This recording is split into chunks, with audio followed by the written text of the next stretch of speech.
Amém? Então nós vamos agora iniciar na lição 8, amor, a marca do seguidor de Jesus. Antes, porém, feche os seus olhos, vamos orar. Pai querido, eu peço que o Senhor possa falar conosco poderosamente pela Tua palavra, mediante o Teu Espírito Santo. Nós dependemos de Ti, nós confiamos em Ti, precisamos de Ti, declaramos a nossa dependência no Senhor e cremos de todo o nosso coração que o Senhor vai falar poderosamente em nossas vidas e nossas vidas jamais serão as mesmas em nome de Jesus. Amém e amém. Num verdadeiro sentido, queridos, essa lição, a lição 8, é a lição mais importante de todo o livro da Nova Criatura. Na página 28, lição 8.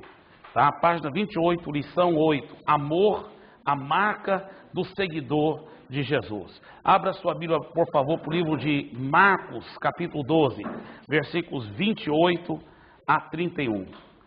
Marcos 12, 28 a 31. Chegando um dos escribas, tendo ouvido a discussão entre eles, vendo como Jesus lhes houvera respondido bem, perguntou-lhe: qual é o principal de todos os mandamentos? Respondeu Jesus: o principal é: ouve, ó Israel, o Senhor nosso Deus é o único Senhor. Amarás, pois, o Senhor teu Deus de todo o teu coração, de toda a tua alma, de todo o teu entendimento, de toda a tua força. O segundo é: amarás o teu próximo como a ti mesmo. Não há outro mandamento maior do que estes.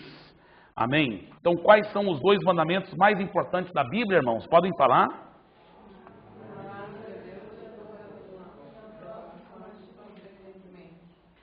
Isso mesmo. E o segundo é? Isso mesmo. Então, o primeiro é: amarás o Senhor teu Deus. Muitos falam assim, acima de tudo, né? Mas a Bíblia é muito mais específica do que isso. Amarás, pois, o Senhor teu Deus de todo o teu coração, de toda a tua alma, de todo o teu entendimento e de toda a tua força. Em 4 dimensões, e são realmente completamente abrangentes, e sempre em todas as 4 dimensões ele fala de todo o teu coração, de toda a tua alma, de todo o teu entendimento, de toda a tua força. E o segundo mandamento é: amarás o teu próximo como a ti mesmo. Agora nós vamos estudar as 2 provas principais de que eu amo a Deus. Porque veja bem, às vezes você encontra, vamos supor, um bêbado lá na rua, totalmente bêbado, um cara que talvez até rouba dos outros, bate na mulher, fala palavrão, blasfema toda hora contra Deus. Mas se você perguntar para ele: mas você ama a Deus? Ele fala: eu amo. O que adianta ele falar que ama a Deus? Só porque ama a Deus quer dizer que ele ama? A Bíblia mostra que existem provas que nós podemos saber se alguém realmente ama a Deus ou não. Então nós vamos ver agora as 2 provas principais de que eu amo a Deus. Quais são as 2 provas? A primeira prova: eu irei obedecê-lo em tudo. Vamos dizer isso? Eu irei obedecê-lo em tudo. Vamos lá, 1, 2, 3. Eu irei obedecê-lo em tudo. Vamos olhar então agora em João capítulo 14, versículo 15. João 14, 15. João 14, 15. Esse é um versículo muito importante na Bíblia Sagrada. Um versículo realmente que vale a pena decorar, tá certo? João 14, 15. Ele diz: se me amais, guardareis os meus mandamentos. Então, você que está preenchendo o livro aí, você pode escrever, né? Jesus disse lá: se me amais, o quê? Guardareis os meus mandamentos. Tá certo? Se me amais, guardareis os meus mandamentos. Isso é reforçado com outros textos da Bíblia também, em 1 João 2, 4 e 3, 18. Letra A: eu preciso obedecer a Deus mesmo quando meu coração não pede para fazer algo que é da vontade dele? Sim ou não? Sim. Queridos, muita gente já foi enganada por essa frase: meu coração não pede. Quantas vezes eu já ouvi pessoas falar assim: eu lembro uma vez, por exemplo, que eu até falei para um senhor, né? O senhor deve ir para a igreja. Ele falou: não, eu vou, mas não sempre. Eu falei: não, mas o senhor deve sempre ir. Ele disse assim: não, eu só vou quando o meu coração pede para mim. Eu acho que é errado eu ir se o meu coração não estiver pedindo. acho que o certo é só ir quando o coração pede para a gente ir. Esse senhor estava 100% enganado, 100% errado. Por quê? Porque a Bíblia não fala assim, em Hebreus capítulo 10, versículo 25, a Bíblia não diz assim: olha, não deixai-vos de congregar, a não ser que o seu coração não te peça.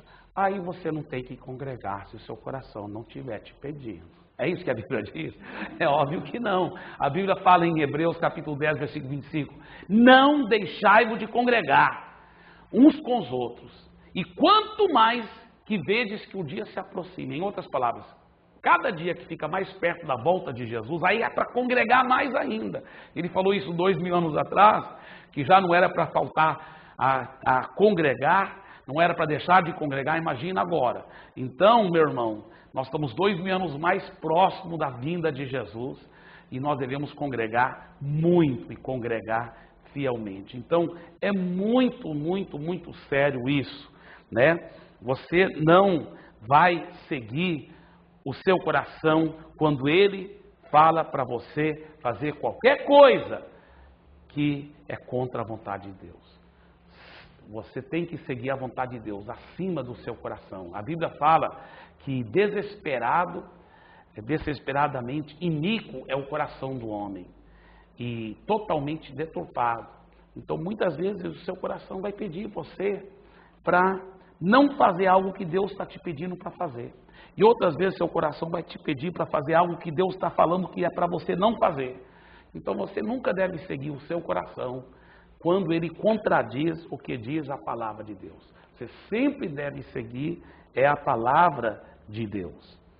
Então, agora, pastor Eibe, mas se meu coração não está pedindo, e eu vou obedecer a palavra de Deus, aí eu não vou estar sendo hipócrita, porque eu vou estar fazendo aquilo só assim, como se fosse de uma forma hipócrita, de uma forma artificial. Eu não vou estar realmente escolhendo a vontade de Deus, vou só estar fazendo aquilo como se fosse de boca para fora.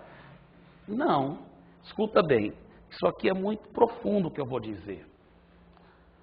Se você está obedecendo para só agradar o pastor, ou agradar o líder de célula, ou agradar o discipulador, ou agradar seu pai, sua mãe, aí você está sendo um pouco hipócrita, porque aquela obediência sua deve ser, acima de tudo, para agradar a Deus.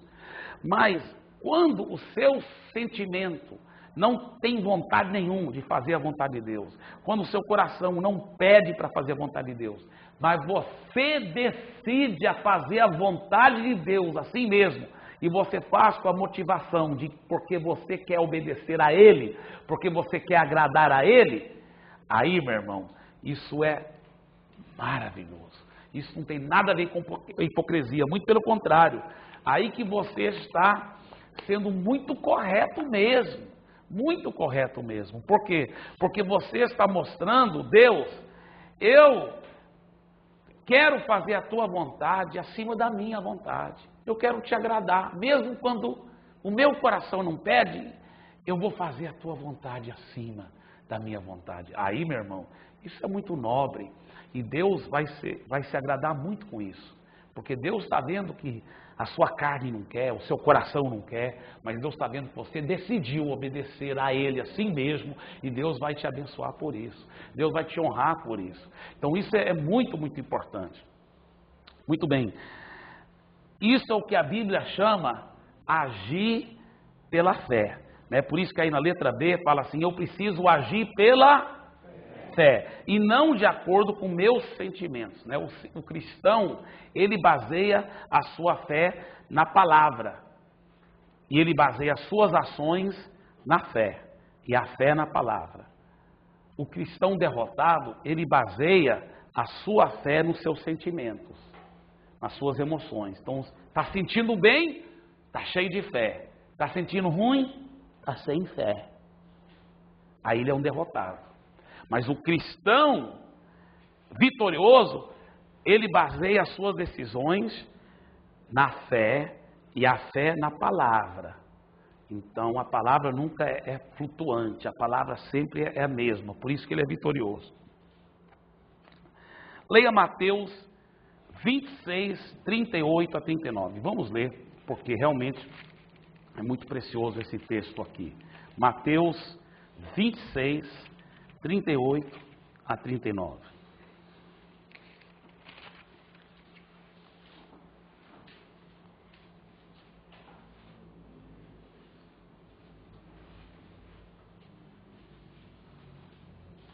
Mateus 26, 38 a 39. Então lhes disse: a minha alma está profundamente triste até a morte. Ficai aqui e vigiai comigo. Adiantando-se um pouco, prostrou-se sobre o seu rosto, orando e dizendo: meu Pai, se possível, passe de mim esse cálice. Todavia, não seja como eu quero, e sim como tu queres. Então, irmãos, Jesus não queria morrer na cruz. Ele não queria morrer na cruz porque ele sabia que ao morrer na cruz, ele seria separado do Pai. Por que seria separado do Pai? Porque ele ia ficar cheio dos seus pecados, dos meus pecados. E Deus não pode ter comunhão com o pecado. Então, ao assumir os nossos pecados, o Pai teria que virar as costas para ele. Por isso que Jesus gritou na cruz: Eloi, Eloi, lama sabachthani, quer dizer, meu Deus, por que me desamparaste?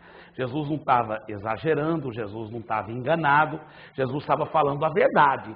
Deus desamparou Jesus naquele momento. Por que Deus desamparou Jesus? Porque Deus não pode ter comunhão com o pecado, e Jesus estava cheio dos nossos pecados. Então Jesus não queria isso. Isso doeu muito mais do que os pregos nas mãos, os espinhos na cabeça, os açoites nas costas. Isso doeu muito mais, ele ser separado do Pai. Por isso que ele falou: não quero não, eu não quero ser separado do Senhor, e pronto. Só que tem uma coisa: se for possível, então, faça, se for possível salvar a humanidade por outro caminho, faça esse outro caminho, Pai. O Senhor é tão poderoso, deve ter um outro caminho de poder salvar os homens, sem eu ter que assumir o pecado deles e ficar separado do Senhor. Não é possível, deve ter uma outra forma. Então, se for possível, vamos fazer dessa outra forma, Pai. Aí ele falou: agora, se não é possível, então tudo bem, eu vou obedecer ao Senhor. Por quê? Eu não quero a minha vontade. Eu estou decidido que eu vou fazer a sua vontade e não a minha vontade. Então, seja feita a tua vontade e não a minha. Por isso que ele disse: olha, todavia, não seja como eu quero, e sim como tu queres. Isso é muito forte. Isso é muito forte. E essa deve ser a nossa atitude, não é mesmo? Então, Jesus, naquela grande agonia, Jesus disse, estou em letra C, né? Não seja feito como o quê? Eu quero, e sim como tu queres. Muito bem. Então, se eu não obedecer em tudo, irmãos, em tudo, eu estou demonstrando falta de o quê? Amor para com Deus. Então, como que eu posso saber se eu realmente amo a Deus como eu devo? É se eu obedeço Ele em tudo. Porque se eu desobedecer em qualquer área, então eu estou provando que falta amor. Que eu não amo a Deus o tanto que eu devo amar. Tá certo? Muito bem. Segunda prova. Muito bem.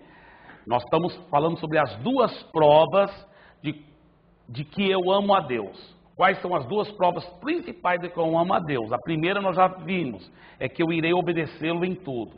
A segunda prova de que realmente eu amo a Deus é eu irei amar os meus irmãos como Cristo me ama. Estou no começo da página 29, na segunda prova. Vamos ler essa segunda prova em voz alta, todo mundo junto. 1, 2, 3. Eu irei amar os meus irmãos como Cristo me ama. Então vamos olhar agora em João capítulo 13, versículo 34. Esses dois versículos, o versículo 34 e 35 de João capítulo 13, são muito poderosos. João 13, 34 e 35. João 13, 34 e 35.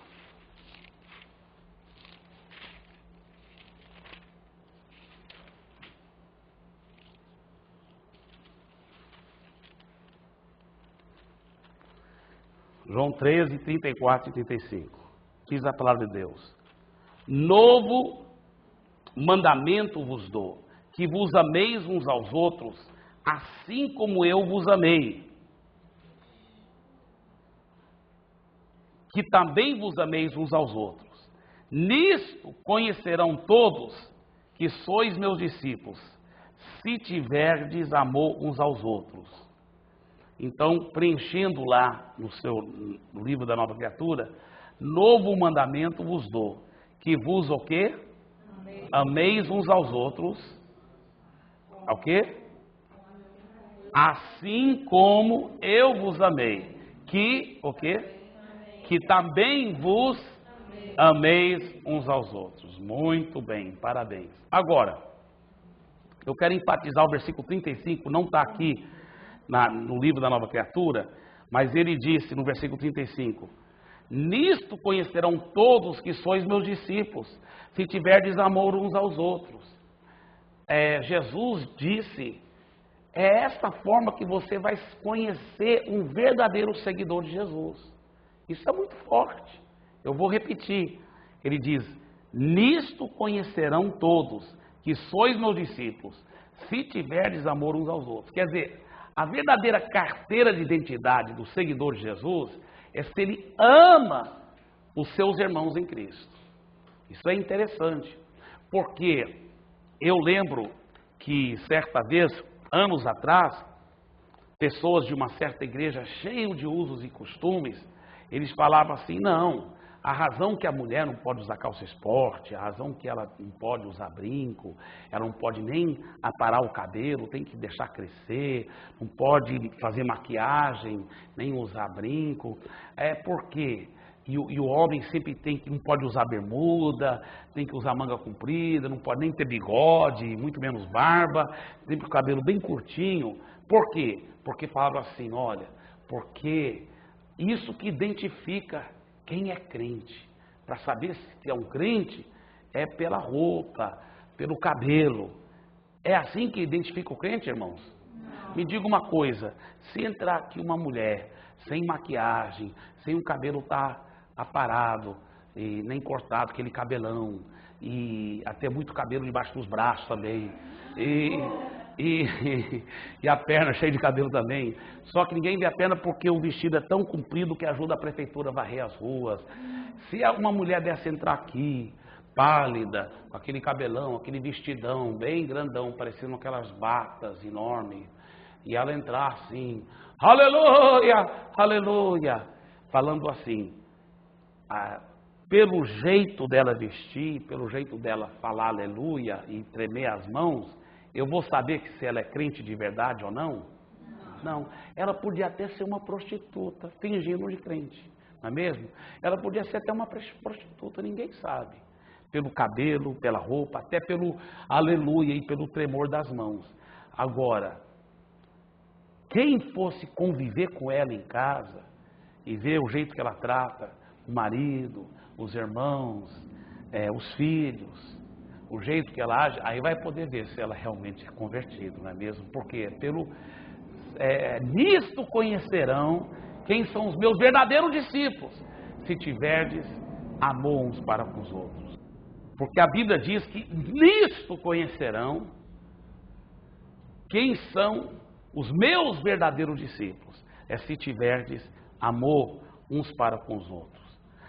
Vamos continuar. 1 João 4:20 diz que se eu disser que amo a Deus, mas odeio a meu irmão, eu sou o que, irmãos?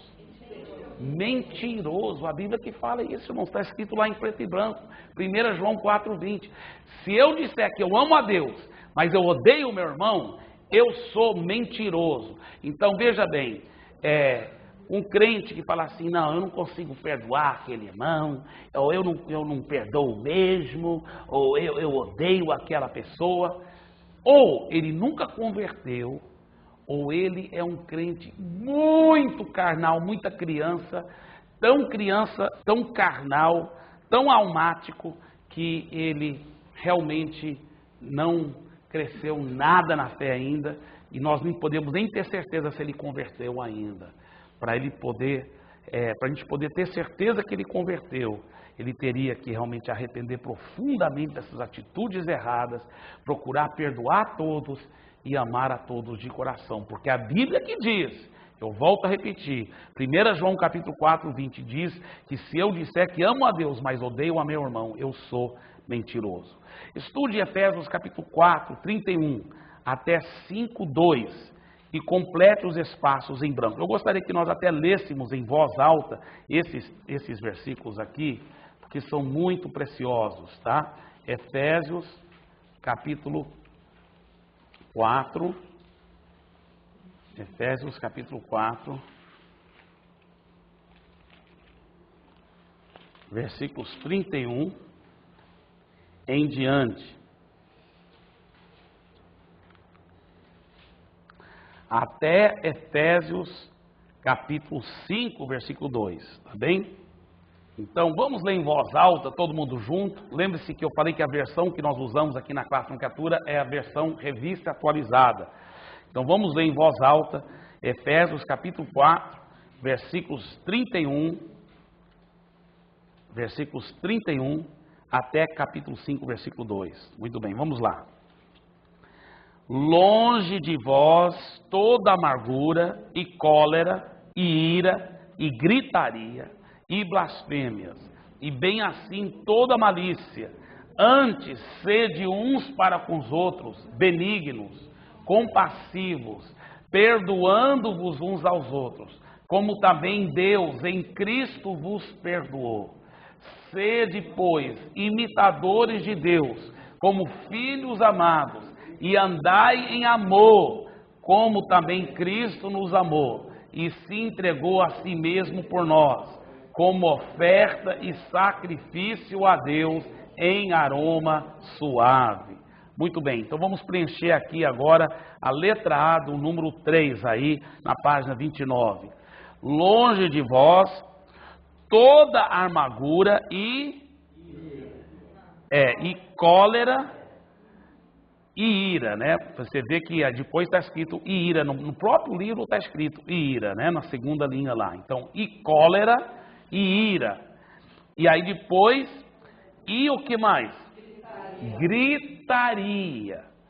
E blasfêmia, e bem assim o que? Toda malícia. Longe de vós. É tudo isso aí. Então, querendo uma mãe, quando uma mãe quer corrigir um filho que errou, ela pode gritar?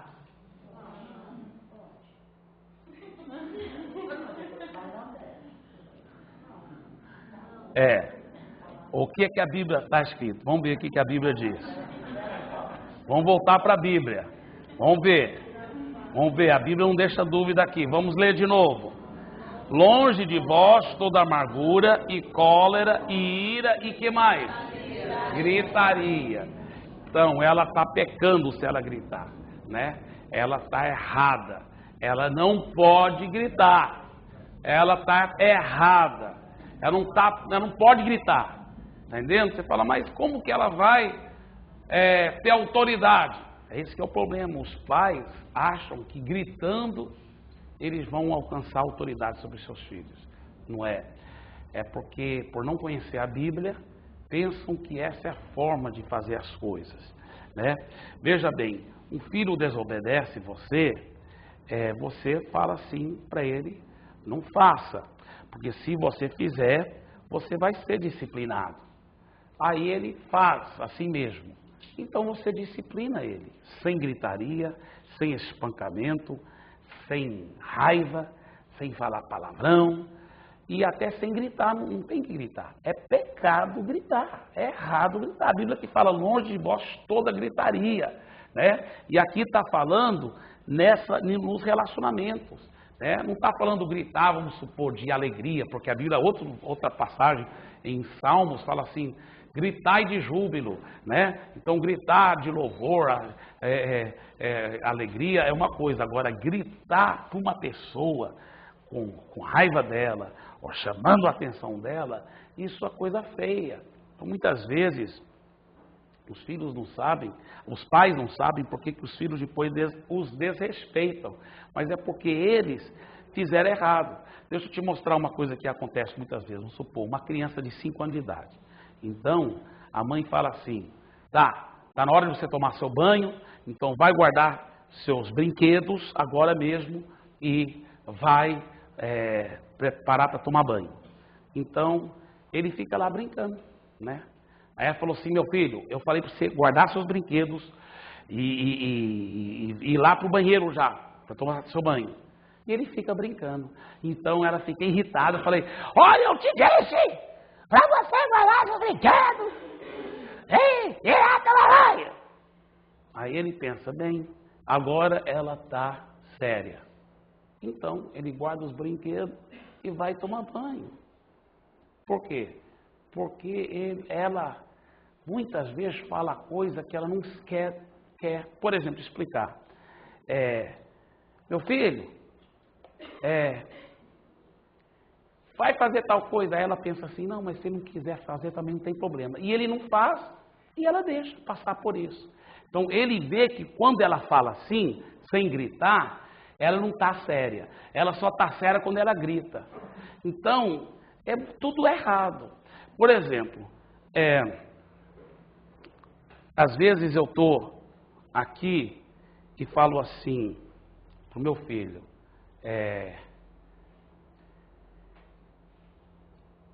meu filho,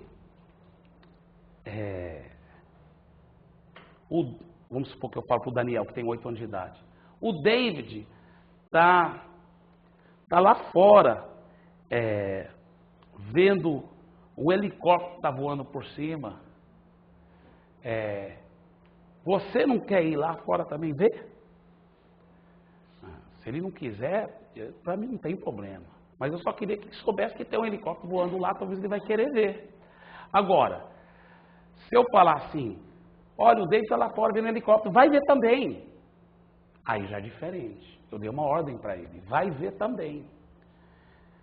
Então, se ele não for, ele está em desobediência. Mas aí estou sendo um pai muito estranho, exigindo que ele vá lá fora ver o helicóptero. Então, eu já coloquei as palavras da forma errada. Porque eu coloquei em forma de ordem, no imperativo. E era para me colocar só em forma de sugestão. Você não quer ir também? Se ele quiser, ele vai. Se não quiser, não tem problema, porque eu só falei, você não quiser ir. Você pode ir se você quiser. É muito bonito isso.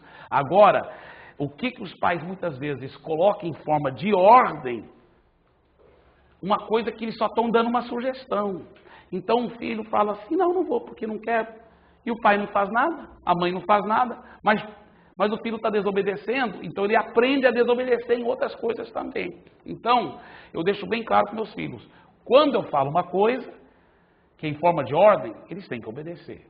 E tem que obedecer três dimensões. Imediatamente, completamente e alegremente. Tá? Por exemplo, imediatamente que não pode ficar enrolando. Completamente, se eu mandei guardar os brinquedos, eles não podem guardar metade dos brinquedos e não guardar os outros brinquedos. E alegremente tem que obedecer sem resmungar. Senão, eles vão ser disciplinados. Tá? Agora, vamos supor que eu falo para o meu filho, guarda os brinquedos e vai lá tomar banho. E ele demora, fica enrolando. Eu falo assim, meu filho, vem cá, vamos sentar aqui. O que o papai disse para você? Guardar os brinquedos. Pois é, você não guardou. Você sabe que é por isso que você vai ser disciplinado? Entendo. Aí eu levo ele para o quarto, longe de todo mundo, fecho as portas, fecho a janela, ligo o ar-condicionado, mostro muito amor, porque aí vem o sanduíche, né? O sanduíche, você sabe qual é o sanduíche? É o pão, a carne e mais pão, não é mesmo? Então, o pão simboliza o amor. Então, vou abraçá-lo, vou amá-lo, vou explicar por que ele tem que ser disciplinado, que é para o bem dele, não é mesmo? Aí eu pego um instrumento de disciplina, seja uma varinha, seja como for, porque a Bíblia fala que a tolice está arraigada no coração da criança, e a vara que tira aquela tolice, a Bíblia que diz, não é mesmo? Aí eu ponho os travesseiros aqui e falo assim, você pode gritar se quiser, mas tem que gritar dentro dos travesseiros, não quero escândalo, né? Não pode fazer barulho. Aí depois de abraçá-lo, amá-lo, aí vem, isso foi o pão, né? O abraço, o amor, agora vem a carne, né? A disciplina, né? E no lugar, não é na perna, não é nas costas, não é mesmo? Não é com a minha mão, é com a varinha, como a Bíblia ensina, né? E no lugar que Deus já preparou, a poupança, né? O bumbum dele. Então lá, e depois, e tem que ser com força, para ele entender que é a seriedade. E depois da carne, aí vem o outro pão, que é mais amor. Aí eu abraço, olha, tudo sem gritaria, sem raiva. Aí abraça e ama, e chora. Mas vou te falar uma coisa, como ele obedece. Outro dia, o irmão Helder estava lá em casa, e eu falei, David, faz assim, tal coisa. O David falou, sim papai, tal. Aí o Helder olhou para mim e falou sim, porque o David tem 12 anos de idade, ele já está quase à altura da mãe dele, né? Já tá. E o Helder falou assim, poxa, mas ele é muito obediente, né? E eu acho que não falei, mas eu pensei assim, mas não foi sem pagar um preço muito alto, né? Não foi sem pagar um preço muito alto para ele chegar nesse ponto, né? Hoje ele é um rapaz realmente muito obediente, muito legal, né?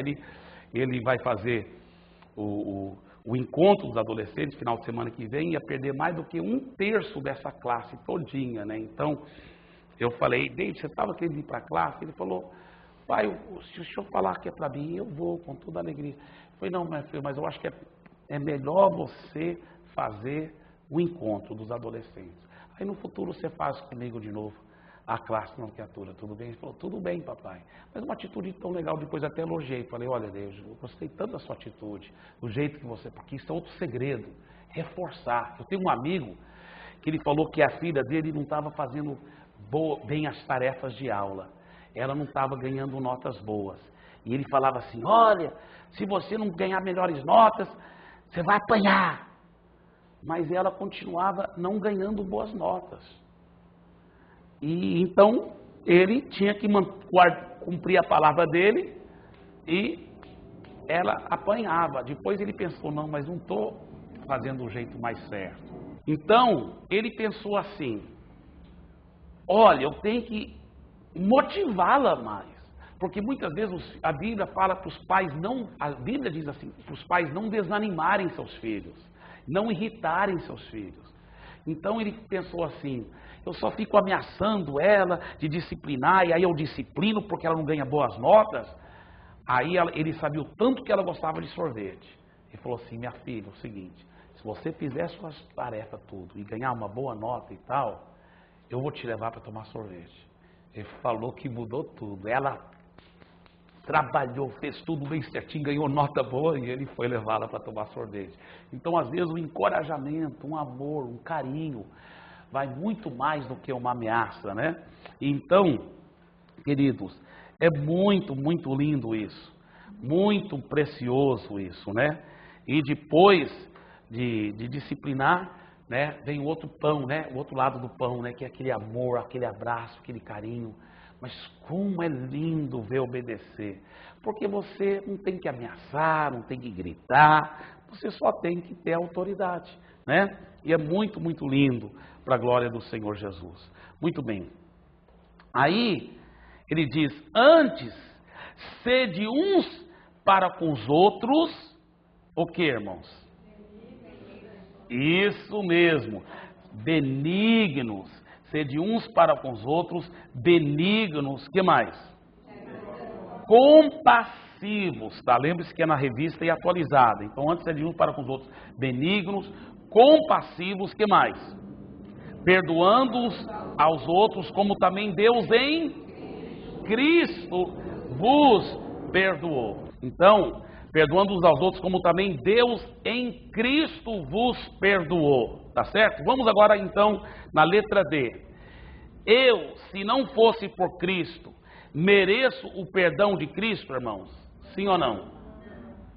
Não. Deixa eu explicar uma coisa para vocês. Muitas vezes nós esquecemos o tanto que Deus tem sido misericordioso para conosco. Tem realmente crentes que ainda tem tanta falta de revelação nisso, que eles pensam assim, não, Deus está vendo que eu estou merecendo as bênçãos dele. Não é nada disso, meu irmão. Se fosse pelos seus próprios méritos, sabe onde você estaria hoje? Já, com todo carinho, No inferno. Né? Tanto eu como você, porque um pecado é suficiente para levar a pessoa para o inferno, porque Deus é tão infinitamente santo, que Ele não tolera um pecado lá no céu, nenhum pecado. Então todos nós, pelos nossos próprios méritos, merecemos o inferno. E a Bíblia fala aqui, eu vou ler de novo, ele fala assim: antes sede uns para com os outros benignos, compassivos, perdoando-vos uns aos outros, como Deus em Cristo vos perdoou. Ele falou, da mesma forma que Deus te perdoou tantos pecados, e te ama tanto, e é tão misericordioso para com você, assim você também deve perdoar o seu próximo. Será que é possível alguém pecar contra mim mais do que eu já pequei contra Deus? Não. Você sabia que é impossível? Por quê? Porque um pecado pequeno seu fere a infinita santidade de Deus mais do que todos os pecados do mundo poderia ferir você, porque você é pecador. Você está entendendo? Então, ninguém poderá jamais pecar mais contra você do que você já pecou contra Deus. Está pensando numa coisa dessa? Isso é muito profundo. Mas é verdade, deixa eu falar, volto a repetir. Ninguém jamais poderá pecar mais contra você do que você já pecou contra Deus. Então, vou ver se mais do que uma pessoa sabe esta resposta. Vou fazer a pergunta de novo. Vamos ver se todos sabem a resposta agora. Será que é possível alguém pecar contra mim mais do que eu já pequei contra Deus? Não. Amém. Agora muitos sabem a resposta. Aleluia. Então, se alguém me maltratar, abusar, criticar, sujar meu nome, fuxicar de mim demasiadamente, o que eu preciso fazer? Perdoar. Assim como Deus em Cristo me perdoou. Agora deixa eu só falar uma coisa aqui. Irmãos, quando um crente fala assim, não, mas eu não consigo perdoar, é uma de duas coisas, tá? Uma de duas coisas. Uma de três coisas. Ou não é crente, não nasceu de novo, ou ele nasceu de novo, mas não sabe que ele já é capacitado sobrenaturalmente para perdoar. Porque você pode todas as coisas naquele que te fortalece. Você pode te perdoar mesmo. Ou a terceira coisa, ele já nasceu de novo, ele sabe que tem a capacidade, mas ele é rebelde, deliberadamente está escolhendo a não querer perdoar. Aí está em pecado grave e eu não ponho minha mão no fogo por ele. Né? Sai até de perto para o raio não pegar em mim. Então, é muito sério uma pessoa pecar deliberadamente. Então, o cristão não tem opção. Jesus não disse, olha, é uma nova sugestão vos dou, que vos ameis uns aos outros assim como eu vos amei. Não, ele falou novo mandamento. Não é uma opção, não. É um novo mandamento. Muito bem, vamos continuar então, página 30. Perdoar pela fé. Quando alguém me maltratar desta forma, será que eu terei vontade de perdoar? Será que eu vou sentir, uma vontade de perdoar aquela pessoa que me maltratou tão horrivelmente? Sim ou não? Não. E se meu coração não pedir que eu perdoe tal pessoa, eu devo fazer? Eu devo perdoá-la? Sim ou não? Sim. Veja 2 Coríntios 5,7. 2 Coríntios 5,7, irmãos, diz assim, que nós andamos pela fé e não pelo que vemos. Tá certo? Então eu preciso perdoar pela fé. Muito bem. Depois de assim perdoar, como que eu devo tratar aquela pessoa que me ofendeu? Com amor. Não é mesmo? E se você colocou ainda mais, também é bom, olha, com amor e tratá-la como se ela nunca tivesse feito aquilo. Tratá-la com o mesmo amor e carinho de sempre. Eu devo evitar falar com ela? Não. Se a pessoa que me ofendeu não me pedir perdão, eu sou obrigado a perdoá-la? Sim. Leia Hebreus 8:12 e Miqueias 7:18-19. Hermes, acha por favor Miqueias 7:18-19, tá certo? E Hebreus capítulo 8, versículo 12, nós vamos todos ler em voz alta, tá certo? Então, Hebreus 8:12. Antes de nós lermos Hebreus 8:12, nós vamos realmente pedir o Hermes para ler Miqueias 7:18, 19, só que eu vou pedir para ele ler frase por frase, porque nós vamos repetir. Eu vou repetir, você não tem que repetir, mas eu quero repetir, por quê? Porque eu quero que saia na gravação aqui, tá? Só eu que tenho o microfone aqui, então leia frase por frase, por favor, Hermes. Miqueias 7, 18 e 19. Isso. Quem, ó Deus, é semelhante a ti? Quem, ó Deus, é semelhante a ti? Que perdoas a iniquidade. Que perdoas a iniquidade. E que te esqueces da rebelião. E que te esqueces da rebelião. Do restante da tua herança. Do restante da tua herança. O Senhor não retém a sua ira para sempre. O Senhor não retém a sua ira para sempre. Porque tem prazer na benignidade. Porque Ele tem prazer na benignidade. Tornará a piedade de nós. Subjugará as nossas iniquidades. E lançará todos os nossos pecados. Nas profundezas do mar. Nas profundezas do mar. Que coisa linda. Ele joga os seus pecados nas profundezas do mar. Tá certo? Agora, veja Hebreus capítulo 8, versículo 12. Veja Hebreus 8, 12. Vamos ler todo mundo em voz alta na revista atualizada, Hebreus 8, 12. Pois para com as suas iniquidades usarei de misericórdia, e dos seus pecados jamais me lembrarei. A Bíblia fala que Deus nem lembra dos seus pecados, tá? Então, se Deus não lembra, você também não deve lembrar, né? Como alguém disse, ele pegou os pecados e lançou no mais profundo mar. Agora nós sabemos onde é baseado isso, né? Miqueias capítulo 7, 18, 19. Ele lançou seus pecados nas profundezas do mar, mas depois ele colocou uma placa lá, em cima do mar lá, proibido pescar.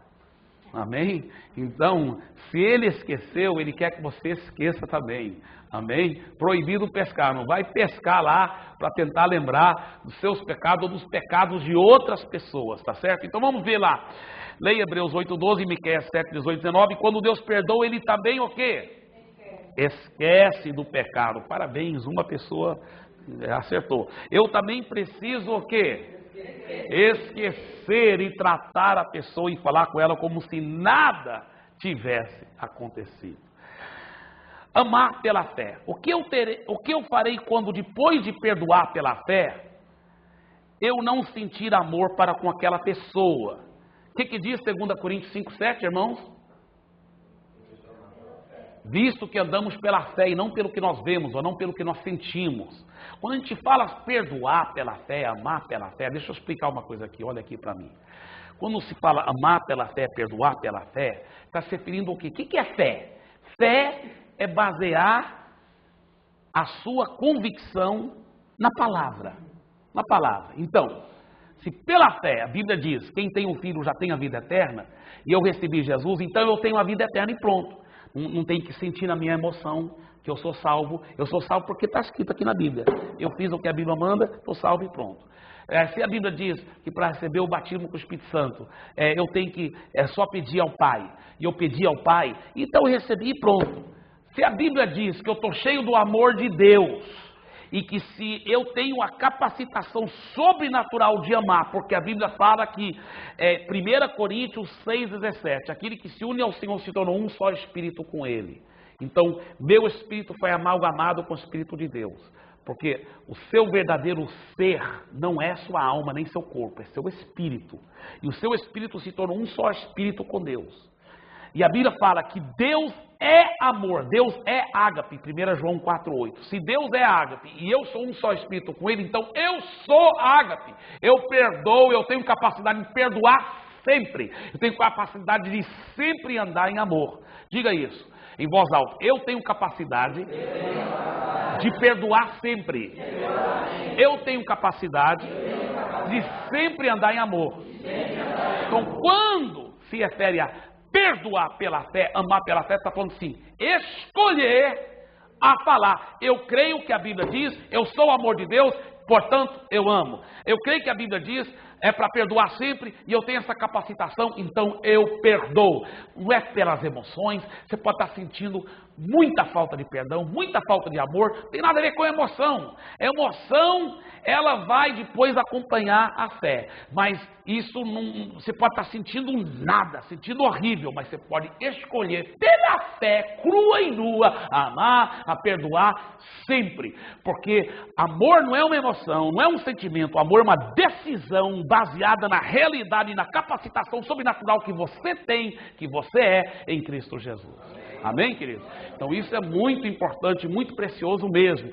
Então, voltando aqui agora, né? Amando pela fé. O que eu farei quando depois de perdoar pela fé, eu não sentir amor para com aquela pessoa, né? 2 Coríntios 5,7 diz que eu ando pela fé e não pelos meus sentimentos, não pelas minhas emoções, não pelo que eu vejo, pelas circunstâncias. Eu ando pela fé. Então eu preciso amar pela fé. Isso é hipocrisia? Não, isso não tem nada a ver com hipocrisia. Só porque meus sentimentos estão todos errados, eu não vou seguir meus sentimentos, eu vou seguir a palavra. Isso não é nada de hipocrisia. Vamos lembrar que amor vai além dos sentimentos. Mesmo quando eu não sentir amor para alguém, mesmo quando meu coração não pede que eu fale com ela, eu preciso agir em amor. Se eu não perdoar e amar pela fé, mesmo sem sentimento de amor, eu amo a Deus, irmãos? Não amo como eu devo. Tá certo? Agora, estude Mateus 18, 21 a 35. Como devemos perdoar o nosso irmão? Eu não vou ler todo esse texto por causa do nosso tempo, mas eu vou contar a história para vocês. A história é mais ou menos assim, tá? E desculpa, mas vou usar um português bem popular mesmo. Tinha um cara que ele devia para o rei, seria talvez hoje em dia, assim, comparando com a nossa economia, talvez ele devia para o rei 10, tá? Comparando com a nossa economia, 10 bilhões de reais. Eu não disse 10 milhões, eu disse 10 bilhões de reais. Por quê? A dívida que esse cara tinha, se você fosse comparar com a economia daquela época, era mais do que todo o PIB anual da Palestina, tá? Mais do que todo o PIB anual da Palestina. Então, convertendo para as cifras da nossa economia, tipo uns 10 bilhões, bilhões de reais. Esse cara, mesmo que ele acertasse como que chama, na Mega Sena, mesmo que ele se tornasse um grande bilionário, talvez ele nunca ia conseguir pagar essa dívida. Era praticamente impossível ele pagar essa dívida. Mas ele deve ter achado que iria dar conta, porque ele teve a audácia de chegar para o rei, porque o rei falou assim: olha, nós vamos mandar prender você, nós vamos vender sua esposa e seus filhos para serem escravos, e todo mundo vai ficar sendo escravo, até você pagar essa dívida. É assim que funcionava naquela época, funcionava assim mesmo. E ele chegou para o rei e falou assim, e prostrou-se diante do rei e falou assim: Senhor, é o seguinte, me dê um tempo, eu vou conseguir pagar essa dívida. E o rei viu o homem se humilhando, mas ficou com pena do homem. O rei pensou: esse cara nunca vai conseguir pagar 10 bilhões. Nunca vai conseguir. Então o rei falou assim: sabe uma coisa? Você está perdoado. O rei que mandava mesmo, se o rei fizesse, o que o rei falasse era falado. Então o rei falou assim: você está perdoado. O cara saiu de lá e achou um colega dele que devia para ele mais ou menos uns R$1.000. Uns R$1.000. Pegou o cara e falou assim: cara, você tem que me pagar agora. O cara falou assim: rapaz, amigão, eu estou tão apertado, cara, estou com tanta dívida, você é meu amigo, me dê só um tempinho, mas eu vou garantir, eu garanto, eu prometo que eu vou lhe pagar logo. Falou: não, tem que me pagar agora. Mas eu não tenho. Não, tem que me pagar agora, não tenho. Então naquela época a lei era bem severa. Ele podia pegar o cara e mandar colocar na cadeia. E ele fez justamente isso. Mandou prender o cara. Prende, ele vai ter que ficar lá dentro até ele me pagar. Vai arranjar um jeito, vai se virar com os parentes dele, vai se virar. Os colegas desse camarada que foi perdoado 10 bilhões de reais e não perdoou só R$1.000, os camaradas, os colegas dele ficaram tristes. Falaram, o cara, isso é covardia, um cara desse não presta para nada não. Aí foram falar para o rei. Rei, aí contaram a história para o rei. O rei mandou chamar o cara, vem cá. O cara, sim, senhor rei. Assim, rapaz, eu te perdoei aquela dívida toda. E você não devia agir com compaixão para com seu colega? Eu vou te falar o seguinte, eu sou o rei, eu decido o que eu quero, eu decido não estar perdoado, mas não, você não está perdoado. Você vai ter que pagar 10 bilhões de reais. Tem mais, sua esposa, seus filhos vão tudo ser escravos, e tem mais, você não vai só para a cadeia não. Você vai para os torturadores, eles vão ficar te torturando e vão ficar naquela cadeia do ruim mesmo, onde ficam te torturando, ficam enfiando ferro quente em você, ficam puxando as unhas, tirando as unhas, cortando pedaços, até você arranjar esses 10 bilhões aí. Tá? Porque a Bíblia fala que o rei jogou eles para os verdugos, verdugos quer dizer torturadores. Aí, Jesus termina essa história falando assim, assim também, vosso Pai Celestial não perdoará seus pecados, se do íntimo você também não perdoar os pecados dos seus irmãos, dos outros. Isso é muito profundo, isso é muito forte, isso é muito, muito forte. Então, agora, para responder melhor a pergunta, então, como devemos perdoar o nosso irmão? Como? Perdoar as ofensas. Sim, mas fala mais lá. Vou ler o versículo 35, só porque eu já falei aqui, mas vamos ler, tá? Mateus 18, 35, vamos ler lá, olha o que diz. Mateus 18, 35, vamos ler de novo. Aliás, vamos ler, eu já citei, mas agora nós vamos ler, tá? Mateus 18, 35. Assim também meu Pai Celestial vos fará, se do íntimo não perdoardes cada um a seu irmão. Então, como devemos perdoar o nosso irmão? Do íntimo, do nosso íntimo nós devemos perdoar o nosso irmão. Do íntimo, quer dizer, de todo o seu coração. É para perdoar o seu irmão. Quem são os torturadores, irmãos? Quem são esses verdugos? Quem são? Demônios. Por isso que muito crente derrotado e rebelde contra Deus, que recusa perdoar seus irmãos, vive oprimido por verdugos, por demônios que estão torturando ele. E esses demônios podem lhe fazer todas as campanhas e correntes que ele quiser. Não vão sair. Não vão parar de perturbá-lo até que ele perdoe do íntimo os outros que machucaram ele. Isso é muito profundo e muito forte, tá certo? Quando alguém lhe ofender demasiadamente, ou até só um pouco, você pode fazer uma oração semelhante a esta, tá? Vamos então fazer essa oração agora em voz alta e com isso encerrarmos essa lição. Vamos ficar em pé, por favor. E em paz também, né? E vamos orar ao Pai. Ficar em pé, em paz e orar ao Pai. Tá certo? Todo mundo em voz alta. Vamos orar então essa oração, tá bem? Em voz alta. Pode orar com seus olhos abertos, viu, irmão? Não é pecado orar com os olhos abertos, não. Até porque quando você está dirigindo o carro, você deve orar com os olhos abertos, viu, irmãos? Amém. Vamos orar então, lendo aqui essa oração, e faça dessa oração agora a sua. Quero até te desafiar, meu irmão. Se por acaso algum irmão te ofendeu, alguma pessoa te machucou, talvez foi sua sogra, talvez foi seu vizinho, talvez foi um patrão muitos anos atrás, talvez foi uma professora ditadora, uma Hitlerzinha que oprimia você na escola, talvez foi um vizinho, talvez foi um tio, talvez foi um tio que até violentou você, minha irmã, sexualmente quando você era pequena, talvez, não sei o que foi, mas seja que for alguém que te machucou, do passado, no presente, qualquer pessoa que te feriu, eu te desafio agora. Faça essa oração do fundo do seu coração. Faça essa oração do fundo do seu coração. Vamos fazer bem devagar.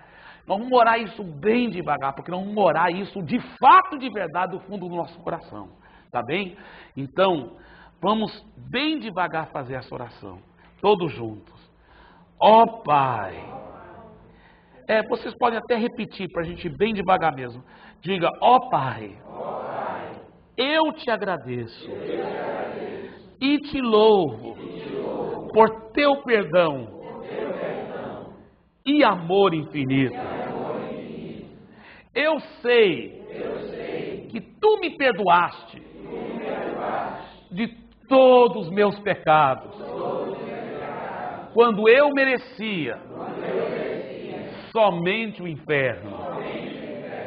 Obrigado, querido Jesus, por ter levado o castigo em meu lugar. Agora, eu, por um ato de fé, perdoo aquela pessoa que me ofendeu, mesmo que ela não mereça, mas eu perdoo, como o Senhor me perdoou. Isso não está no livro, mas diga assim mesmo. Diga assim, eu decido, agora mesmo, eu decido. A pessoa, pense naquelas pessoas. Ela está perdoada. Ela está perdoada. Ele está perdoado. Eu decido agora, em nome de Jesus, eu libero o perdão de todo o meu coração. Eu também faço uma decisão de fé para tratar aquela pessoa com o amor de Cristo. Pela tua graça, eu só falarei coisas boas sobre ela. Muito obrigado, meu Pai, em nome e pelo sangue de Jesus, eu te peço e te agradeço pela vitória. Amém, amém, amém. Dê para Jesus uma forte salva de palmas. Amém.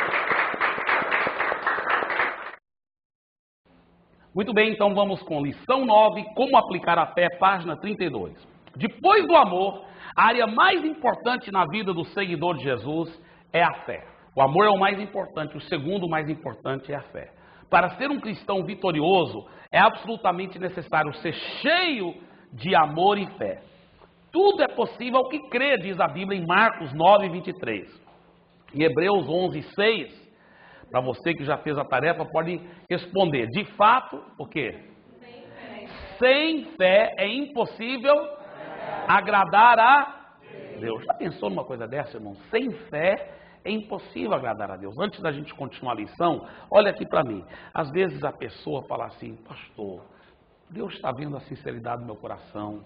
Eu chorei tanto na presença dele, eu precisava tanto de passar naquele concurso, eu precisava tanto de passar, eu chorei na presença de Deus, eu prometi tantas coisas para Deus, parece que Deus nem ligou, eu não passei, eu não entendo, Deus está vendo a sinceridade do meu coração. Irmãos, deixa eu explicar uma coisa. Primeiro, tudo funciona no reino de Deus é pela fé, e a fé tem regras diferentes. Por exemplo, como um concurso como esse, a Bíblia deixa bem claro que tem áreas que você tem que cooperar com Deus. Se você não estudou, se você não fez a sua tarefa, quando você estava fazendo o ensino, como que é antes do médio, o ensino fundamental e depois ensino médio, você só ficava colando, você nunca se aplicava. Agora, você quer, em cima da hora, se tornar um cara super inteligente, passar concursos de alto nível. Não é assim que funciona, não. Você vai ter que pagar um preço, arrepender primeiro, pedir perdão a Deus, depois volta, estuda o básico, aprende as coisas que você só colava, que você só ficava fazendo tudo errado, avacalhando e brincando quando era para estar estudando. Pede perdão a Deus, leva a sério, você ainda pode se tornar um gênio, você pode se tornar um cara muito inteligente e realmente passar esses concursos, mas vai levar muito trabalho, senão sua fé não vai funcionar. Agora, uma vez que você estudou, pediu perdão a Deus, voltou atrás e começou a estudar por anos e anos a fio, aí sua fé funciona. Aí você libera uma fé viva e Deus responde. Deus não no certo sentido, tá? No certo sentido. Deus não é movido pelas suas lágrimas, Deus não é movido pela sua sinceridade, Deus é movido pela sua fé.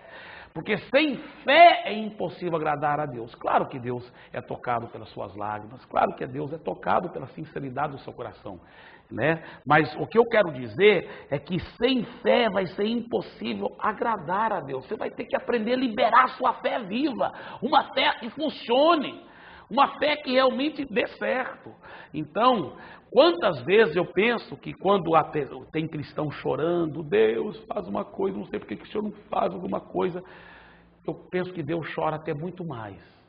Porque Deus, Ele é movido sim, Ele chora, Ele fala, meu filho, minha filha, eu te amo tanto, eu te amo mais do que você pode imaginar, e eu quero te dar a sua bênção muito mais do que você queria receber.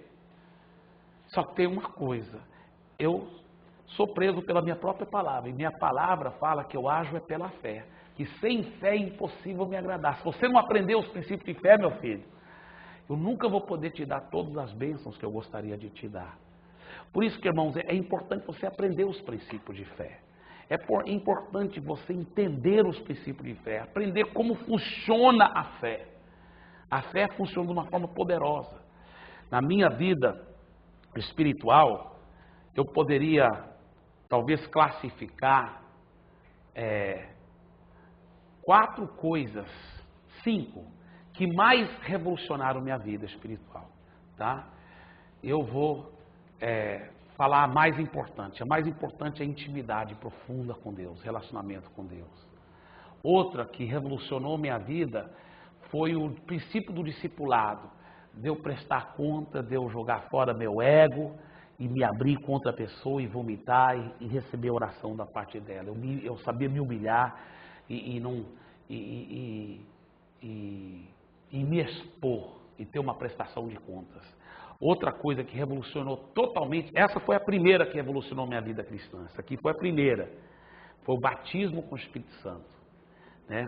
E outra foi aprender andar em amor. Mas outra foi aprender os princípios de fé. Só que aconteceu nessa ordem. Primeiro eu fui batizado no Espírito Santo. Mudou minha vida por completo. Depois aprendi os princípios de fé. Mudou de novo minha vida por completo. Depois eu via que a fé não estava funcionando muito bem. Em alguns casos, aí eu vi que a fé atua pelo amor. Aí eu aprendi os princípios de amor. Aí eu ainda não estava conseguindo vencer todos os pecados na minha vida. Aí eu aprendi o princípio de discipulado. E aí, através do discipulado 1 a 1, eu acabei consagrando muito tempo com Deus, me isolando com Deus, e aprendi o mais importante de todos esses princípios, que é a intimidade com Deus. E então, mas os princípios de fé têm sido um dos segredos na minha vida e do meu ministério que eu jamais poderia negar. Eu vou te falar, esses princípios de fé são muito importantes. Uma vez que você aprende a aplicar a sua fé, tudo começa a mudar na sua vida, tá certo? Então, como aplicar a fé, né? Nós estamos agora já começamos aqui, nós agora estamos aqui na próxima frase. Tudo o que não, o que, irmãos? Não. Ele falou, provém de Deus, né? Quase, a primeira palavra é certa. Provém procede de fé. é pecado. Isso é muito profundo. Tudo que não procede da fé é pecado. Sabia disso, irmãos?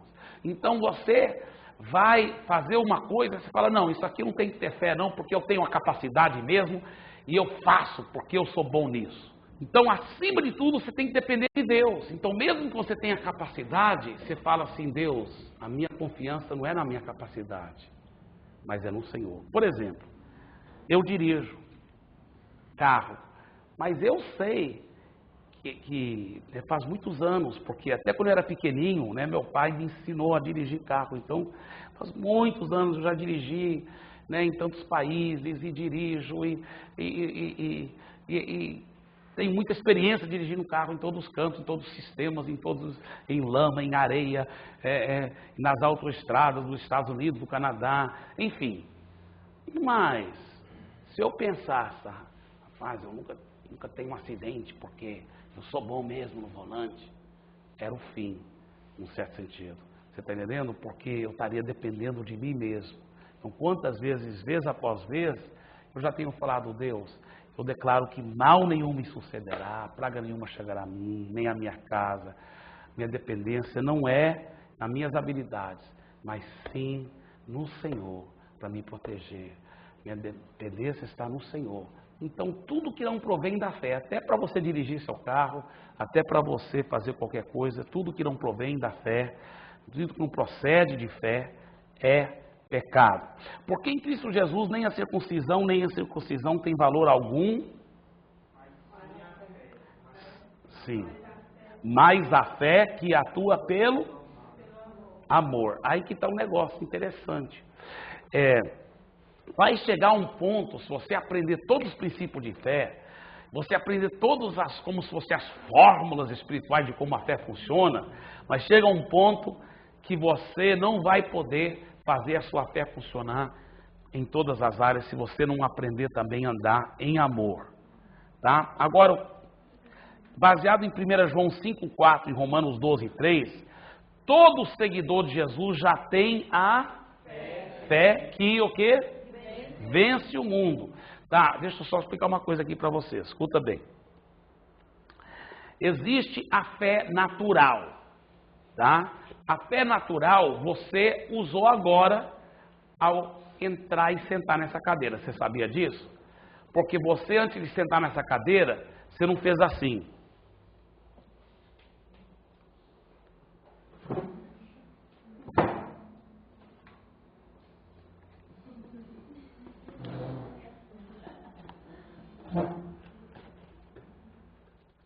Não, nada disso. Você só veio e sentou na cadeira. Por quê? Você teve fé natural que essa cadeira parecia estável para você. Ela ia te segurar. Isso é fé natural. Não tem nada a ver com fé bíblica. Tá? Fé bíblica funciona diferente. Fé bíblica funciona diferente. O que é fé bíblica? Fé bíblica é o quê? A fé é a convicção. Veja, nós vamos ver isso daqui um pouco, mas daqui um pouco nós vamos aprender o que é fé bíblica. Mas, antes de falar sobre o que é fé bíblica, então todo ser humano tem fé natural, mas todo ser humano tem fé bíblica? Não. Mas quando você converteu e nasceu de novo, Deus te deu fé bíblica. Você tem agora a fé bíblica dentro de você, tá? Você tem uma medida de fé. Veja o que Romanos 12,3 diz, tá?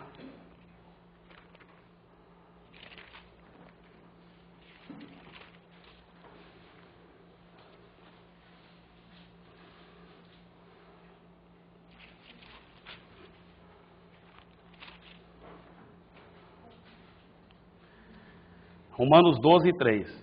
Porque pela graça que me foi dada, digo a cada um dentre vós, que não pense de si mesmo além do que convém. Antes pense com moderação, segundo a medida da fé que Deus repartiu a cada um. Olha o que a palavra de Deus fala. Então, Romanos 12, versículo 3, fala que Deus já deu uma medida de fé a cada um. Tá certo? Agora, olha 2 Tessalonicenses, capítulo 1, versículo 3. 2 Tessalonicenses, capítulo 1, versículo 3, é muito interessante, porque ele diz o seguinte: irmãos, cumpre-nos dar sempre graças a Deus no tocante a vós outros, como é justo, pois a vossa fé cresce sobremaneira, e o vosso mútuo amor de uns para com os outros vai aumentando. Ai, outro avião, não consigo. Que Deus tenha misericórdia. Mas entra mesmo no microfone? Tá bem. Esse aí voou longe, vamos continuar. Muito bem. Veja bem, quando você nasceu de novo, isso aqui é muito interessante. Quando você nasceu de novo, Deus te deu a fé espiritual, a fé bíblica em você. Mas a Bíblia fala que é uma medida de fé. Então todo mundo começa com a mesma medida. Quando você converteu, você começa com a mesma medida. Mas alguns crentes têm muita fé e outros têm bem pouca fé. Por quê? Porque a sua fé pode crescer. Paulo está elogiando os Tessalonicenses aí nesse texto que nós lemos, porque a fé desses irmãos havia crescido muito. Como que você cresce a sua fé? Como que cresce a fé? Porque aqui, em página 32, de acordo com 2 Tessalonicenses 1:3, a nossa fé pode crescer. Tá, então a resposta correta aí é a palavra crescer, tá? Agora, eu estou perguntando para vocês, como que a nossa fé pode crescer? Pode chutar, não tem problema, meus irmãos. Não tem problema errar, não, nós estamos crescendo juntos, amém? Muito bem, muito bem. Quando você medita na palavra e fica ouvindo a palavra em espírito de oração, a sua fé é alimentada, ela começa a crescer, tá certo? Agora escuta bem.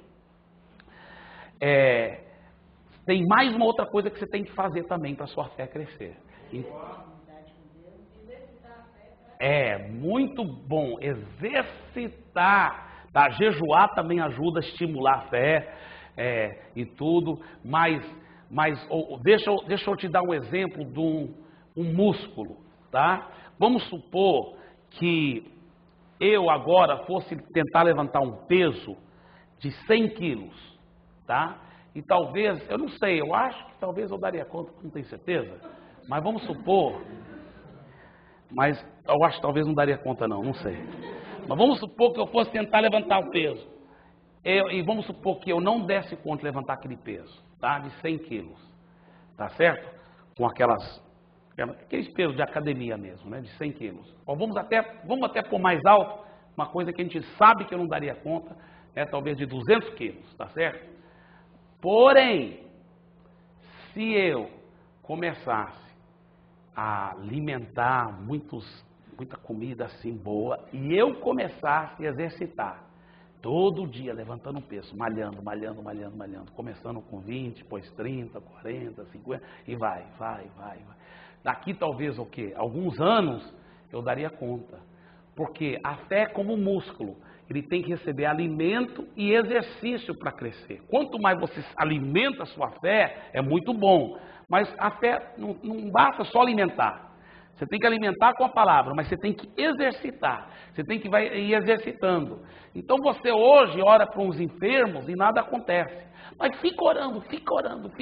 Esse é o grande problema, muitas vezes, de muitos cristãos, é porque eles não ficam exercitando a fé. Um dia, aleijados vão andar, mas você primeiro vai ter que orar talvez por milhares de pessoas antes disso acontecer. Você está entendendo? Então você tem que aprender a exercitar a sua fé. Isso é um dos grandes segredos, tá bem? Muito bem, Efésios capítulo 1, versículo 3, diz que Deus nos tem abençoado com o quê? Toda sorte de bênção espirituais nas regiões celestiais em Cristo. Então você já tem todas as bênçãos. Você sabia que, num certo sentido, é pecado, é pecado o crente buscar bênção, porque ele está sendo incoerente com a verdade. A verdade diz que você já tem todas as bênçãos, né? Também em 2 Coríntios capítulo 1, versículo 20, ensina que todas as bênçãos de Deus têm em Cristo o sim e o amém. Então você já tem todas as bênçãos e agora todas as promessas em Cristo tem o sim e o amém. Agora olha aqui para mim, por favor. Dizem que na Bíblia são mais do que 8.000 promessas, tá? E aí apóstolo Paulo, inspirado pelo Espírito Santo, escreve lá em 2 Coríntios 1:20. Todas as promessas, quantas elas são? Ele está se referindo ao Velho e ao Novo Testamento. Todas elas, quantas elas são? Todas têm o sim e o amém em Cristo Jesus. Então todas são suas. Diga, todas as promessas pertencem a mim.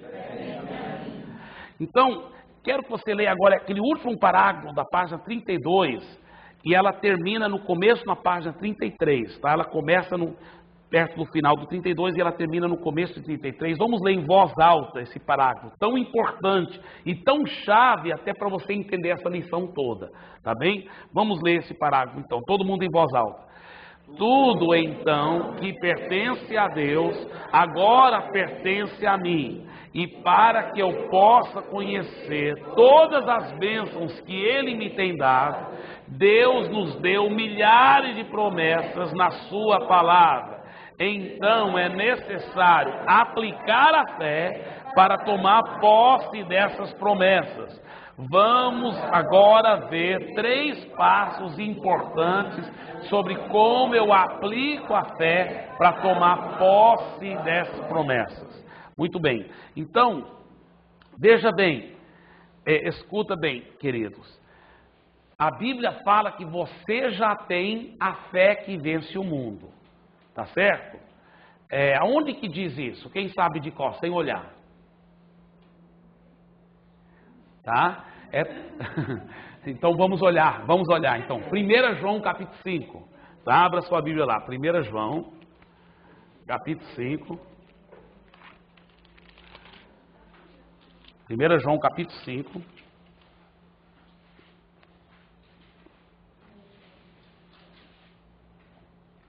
Tá bem, vamos, para pegar o contexto melhor, vamos ler o primeiro versículo, só a primeira parte do primeiro versículo, depois do versículo 4, tá? 1 João 5, nós estamos nos 3 Joãozinhos lá atrás, não é o Joãozão não, viu irmãos? 1 Joãozinho, capítulo 5, versículo 1. Todo aquele que crê que Jesus é o Cristo é nascido de Deus. Então quando você entrega a vida a Jesus, você é nascido de Deus, você é nascido de novo. Você é nascido de novo, sim ou não? Sim. Sim. Agora olha o versículo 4, então. Porque todo que é nascido de Deus vence o mundo. E essa é a vitória que vence o mundo, a nossa fé. Então você já tem fé que vence o mundo. Diga, eu já tenho a fé que vence o mundo. Agora, olha só. Se eu fosse lá para uma comunidade, lá no interior da Amazônia, onde fica isolado, e lá às vezes eles têm não tem médico, mas às vezes tem um auxiliar de saúde que sabe aplicar injeções. E às vezes eles têm um grupo gerador que eles ligam tantas horas por dia para manter os medicamentos numa temperatura que eles não vão estragar. Então eles têm lá, vamos supor, muitas ampolas de, vamos supor, penicilina, de antibióticos lá, tá certo? Fica lá na geladeira e todo dia alguém vai lá e liga o grupo gerador e mantém aquilo gelado. Muito bem. Só que alguém fica desesperadamente doente e essa pessoa, se não tiver antibiótico logo, ela vai morrer. Só que o auxiliar de saúde viajou e ninguém sabe aplicar a injeção. Ninguém sabe aplicar a injeção. Então, vai adiantar ter aquela penicilina, aquele antibiótico lá naquela geladeira, se ninguém souber aplicar aquele remédio para dentro da pessoa? Não vai adiantar nada, ela vai morrer do mesmo jeito. Também, irmãos, muitos crentes já têm a fé que vence o mundo dentro deles, mas eles não sabem aplicar essa fé contra o problema. E por isso que eles não recebem milagres. Oh, Jesus. Um avião. Assim também, então, muitos crentes já têm essa fé que vence o mundo dentro deles. Eles já têm essa fé que vence o mundo dentro deles. Mas eles não sabem como aplicar essa fé contra o problema. Então o problema continua massacrando esses crentes.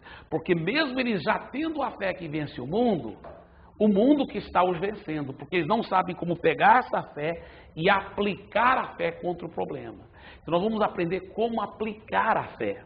Tá? Porque você já tem a fé que vence o mundo, mas não adianta nada você ter essa fé que vence o mundo se você não aprender a aplicar essa fé. Então, para aplicar a fé, nós vemos 3 passos importantes de como aplicar a fé para tomar posse das promessas de Deus, tá bem? Esses 3 passos são muito simples, mas são muito profundos ao mesmo tempo.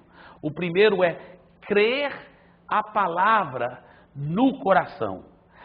Cada uma dessas palavras principais aí, crer, palavra e coração, são profundamente importantes, porque não é só pensar na palavra, mas é crer.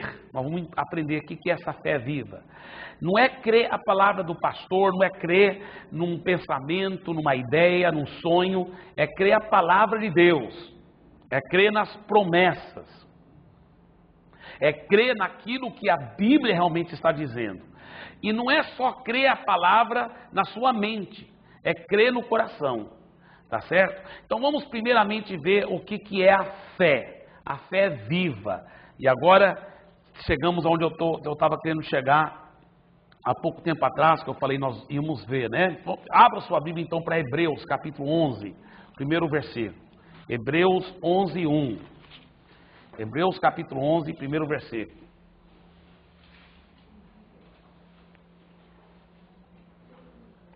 Hebreus capítulo 11, primeiro versículo. Ora, a fé é a certeza de coisas que se esperam, a convicção de fatos que se não veem. Eu quero me deter nessa última frase. A definição da fé, convicção de fatos que se não veem. Então aqui você pode notar logo um grande erro de muitos cristãos, porque primeiramente eles exercem a fé como se fosse uma coisa mística e não um fato. Por exemplo, eles dizem assim: olha, pela fé eu vou um dia alcançar tal coisa. E é como se fosse uma coisa tão mística. Outras vezes até falam com uma certa ironia, ou de uma forma cínica, né? Pela fé, como se fosse uma coisa de mentirinha, né? Ah, como está aquele irmão? Só pela fé mesmo, né? Como se fosse uma coisa assim. Me dá, irmãos, uma santa ira quando eu ouço pessoas usando a expressão fé de uma forma tão leviana e tão antibíblica. Porque a Bíblia fala que a fé é convicção de fatos. Fatos, diga fatos. O que é a fé então? A fé é convicção de fatos. Diga convicção de fatos. Tá certo? Então, por exemplo, é um fato que você está sentado aí na cadeira? Então, quantos aí tem fé, convicção? A fé é convicção de fato. Então, quantos tem fé que você está sentado na cadeira? Tem? Amém. Você tem fé natural, mas não é fé bíblica. Deixa eu explicar. Porque a fé é convicção de fatos que não se veem. Tá certo? A fé natural é convicção de fatos que dá para ver. Mas a fé bíblica é diferente. A fé bíblica é convicção de fatos que não se veem. E aí que está o grande segredo da fé bíblica. Você tem uma convicção, mas é de um fato, e é um fato. Oh Jesus, é um fato que esses aviões estão perturbando demais.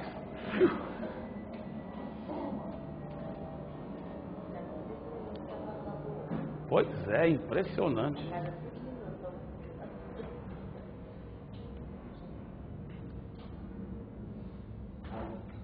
Então, veja bem, é um fato sim, mas é um fato que você não vê ainda. E aí que está o grande princípio da fé. Isso é um dos grandes princípios de fé. Por exemplo, deixa eu perguntar outra coisa. É um fato, irmãos, que Deus está aqui? Tá. Por que eu sei que Deus está aqui, irmãos? Sim, a palavra de Deus diz, muito bem, porque lembra que fé é convicção de fatos, mas esses fatos têm que estar na palavra, porque são fatos bíblicos, tá? Aonde que a palavra diz? Muito bem, é um dos textos, onde estavam 2 ou 3 reunidos em meu nome, lá estou no meio deles. Qual é outro texto que mostra que Deus está aqui? Que Deus é onipresente. Muito bem, na grande comissão que ele falou, ide por todo mundo pregar, tal. E eis que estarei convosco até a consumação do século. Outro texto é 1 João 4,4, que fala assim, maior é aquele que está em vós do que aquele que está no mundo. Se ele está aqui dentro de mim, então ele está aqui. Onde eu estou, ele está. Não é mesmo? Se ele está dentro de você, onde você está, está muito bem. Então é um fato que ele está aqui. Quantos têm convicção desse fato? Amém? Agora, você tem fé bíblica que ele está aqui? Vamos ver. A fé bíblica é convicção de fatos que não se veem. Você está vendo Deus aqui? Não. Então, agora sim. Quantos têm fé bíblica que Deus está aqui? Amém?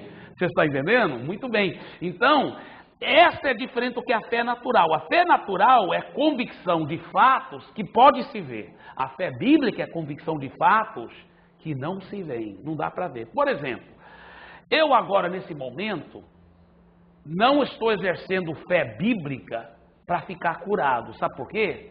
Porque eu estou vendo e sentindo como se eu tivesse curado. Então isso é uma fé natural que eu estou curado. Mas eu estou exercendo fé bíblica para me manter em saúde divina. Você está entendendo? Porque o que é a fé bíblica da saúde divina? Pela chaga de Jesus eu já fui curado, então não aceito doença no meu corpo, então eu estou crendo que porque às vezes o cara sente que está bem, mas nem sabe que já está com algum problema na saúde dele, não é verdade? Mas eu tenho fé que eu estou curado, tenho saúde, porque eu não estou vendo essa saúde perfeita, eu não fiz todos esses exames para ter certeza que eu tenho saúde perfeita, mas eu tenho fé bíblica que eu tenho saúde perfeita, porque a Bíblia fala que pela chaga de Jesus, ele já levou minhas enfermidades, eu já estou curado em nome de Jesus, é uma fé bíblica. Talvez a sua família toda não está seguindo a Jesus. Aí você tem que ter fé bíblica. A Bíblia fala, crê no Senhor Jesus, será salvo tu e a tua casa. Aí que você fala assim, minha casa toda está salva pela fé. Ela já está salva. Isso é fé. Olha essa fé viva. Minha família já toda está salva. A pessoa está falando isso, mesmo que no natural não pareça ainda que está salva. Então isso é o segredo da fé, tá certo? É convicção de fatos que não se vê. Porque aqui no livro, voltando aí para a página 33... crê a palavra no coração, a letra A, fala Hebreus 11:1, fala assim, fé não é esperança. Qual a diferença entre fé e esperança? Esperança sempre acredita para o futuro, né? E fé sempre é presente. Deixa eu te dar um exemplo. Veja bem,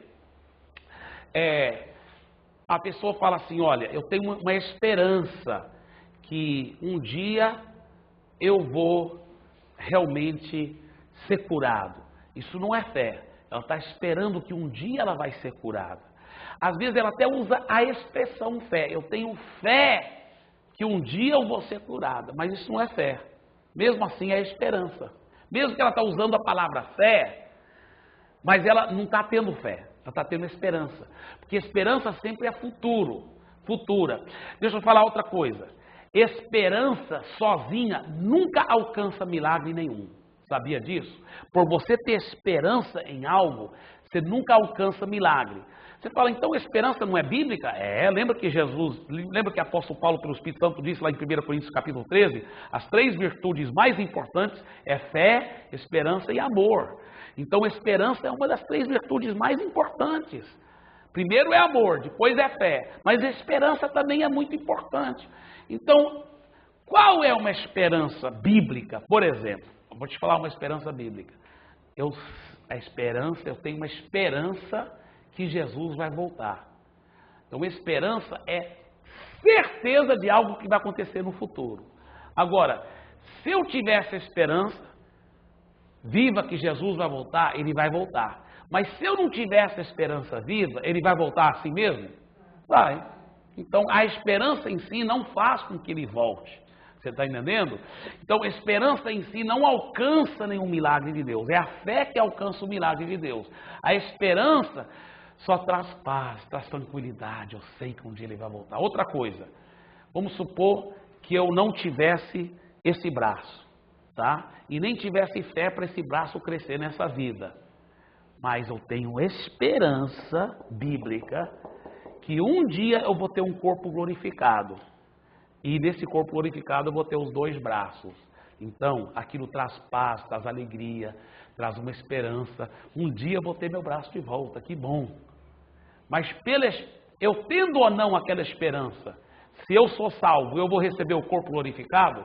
Vou. Tendo a esperança ou não, eu vou ter o corpo glorificado. A esperança ajuda a paz, a tranquilidade, mas não alcança o milagre em si. Vocês estão entendendo o que eu estou falando, queridos? Amém? Tá. Então, se você fosse definir a esperança, como você definiria a esperança?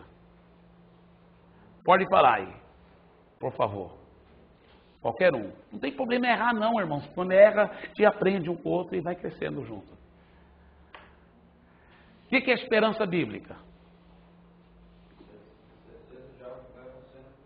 Perfeito, exato.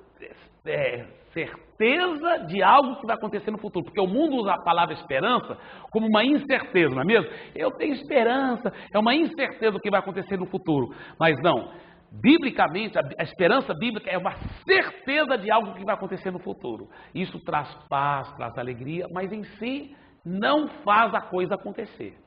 Não é mesmo? Esperança na salvação e certeza na salvação. Tá, muito bem. A salvação, você tem que ter fé e tem que ter esperança. Deixa eu explicar. Porque nós somos salvos em 3 tensos, em 3 sentidos. Em inglês é a palavra tense, não sei como que diz em português. Em 3 dimensões. Nós somos salvos passado. Meu espírito nasceu de novo no passado, naquele dia que eu entreguei minha vida a Jesus. Meu espírito, a parte mais importante do meu ser, já foi salvo. Minha alma está sendo salva agora. A alma é a nossa mente, emoções, poder de fazer decisões. A Bíblia fala que a nossa alma está sendo transformada constantemente para se tornar na imagem de Cristo. Então, salvação presente. Mas salvação também é futura, porque meu corpo não está salvo ainda. Mas um dia meu corpo será salvo. Eu vou ter um corpo perfeito.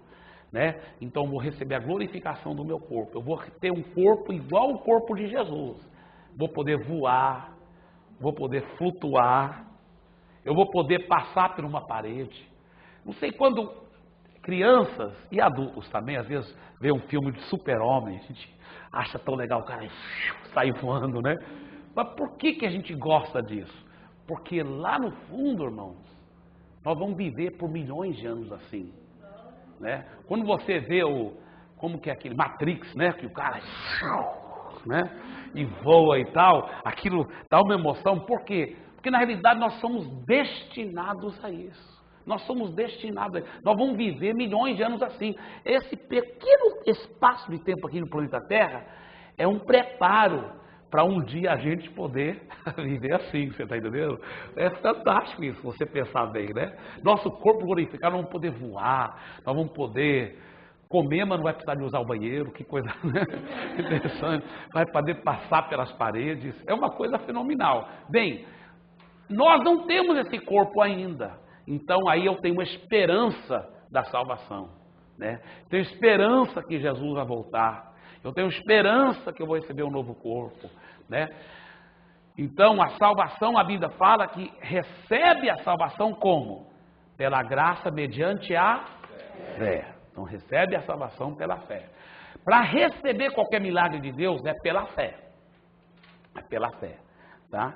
Então, fé não é esperança. Muito bem. Agora, como que essa fé funciona? Marcos 11, 23 e 24. Abra sua Bíblia lá, por favor. Marcos 11, 23 e 24.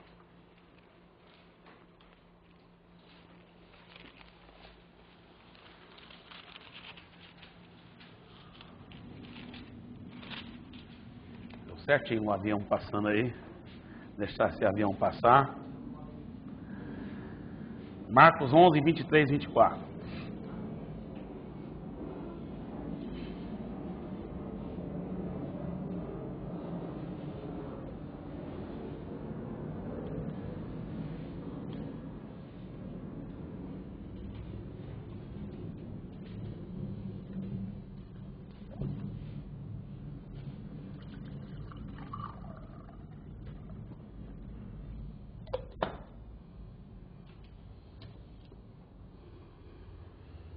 Então, vamos começar a leitura com o versículo 22. Marcos 11, 22. Marcos 11, 22. Diz a palavra de Deus: ao que Jesus lhes disse, tende fé em Deus, porque em verdade vos afirmo que se alguém disser a este monte, erga-te e lança-te no mar, e não duvidar no seu coração, diga, não duvidar no seu coração, mas crê que se fará o que diz, assim será com ele. Agora, por isso vos digo que tudo quanto em oração pedirdes, crede que recebeste, será assim convosco. Olha aqui para mim, queridos, aqui é muito profundo, porque ele não fala que não pode duvidar na mente, ele fala que não pode duvidar no coração. Você sabia que muitas vezes eu já recebi grandes milagres e eu estava duvidando na minha mente?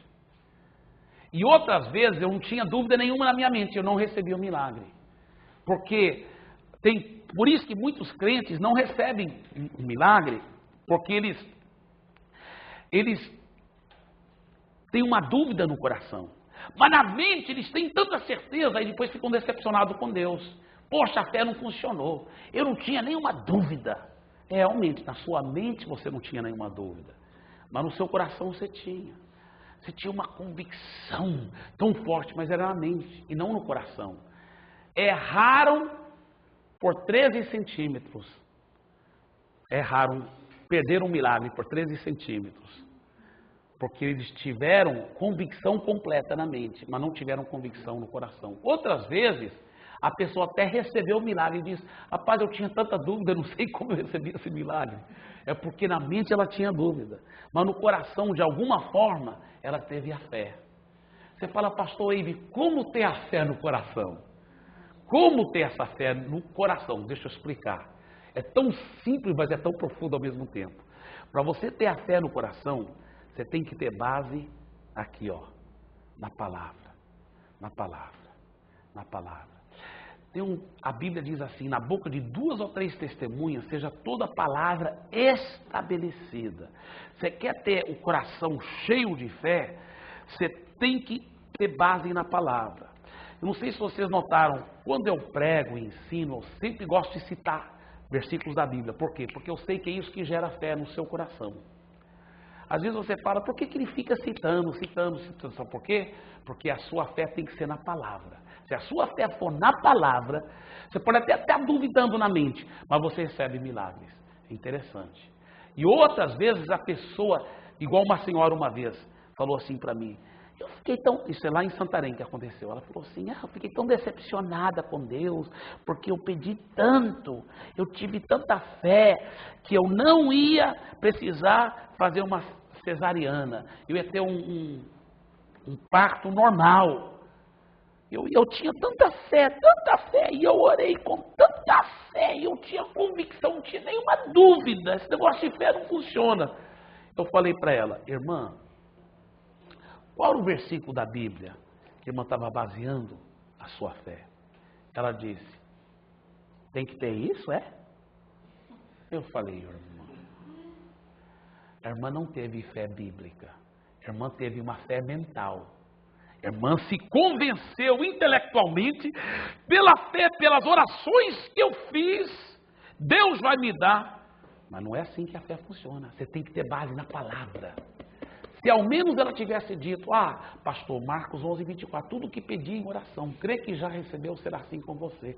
Se ela pelo menos tivesse tido fé, nenhuma palavra.